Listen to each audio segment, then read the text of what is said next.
Hello बच्चों, let's read the question.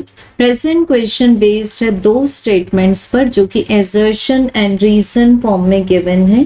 Assertion says the position of centre of mass of a body does not depend on size and shape of the body, and the reason says center of mass of a body lies always at the center of the body।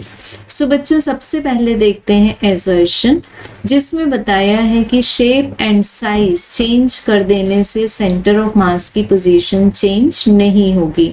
तो इसके लिए हम example लेते हैं एक triangle का जिसकी height है h, और दूसरा एग्जाम्पल लेते हैं एक कोन का जिसकी हाइट है h।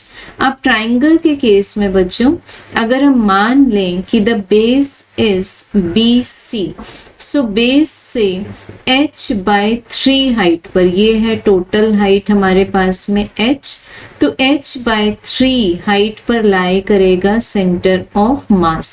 Where as in the case of cone, अगर हम कोन की भी सेम हाइट एज्यूम करें तो कोन के बेस सर्कल से h/4 हाइट पर लाई करेगा सेंटर ऑफ मास। तो दोनों ही केसेस में हमने देखा कि शेप एंड साइज पर centre of mass position depend करती है। So we can say that assertion is false. अब रीजन में बताया है कि सेंटर ऑफ मास हमेशा बॉडी के सेंटर पर ही लाई करता है।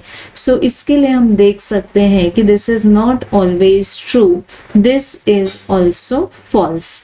We can take the example such that ये हमारे पास में एक रिजिड बॉडी है, इसमें डिफरेंट पार्टिकल्स हैं डिफरेंट मासेस के।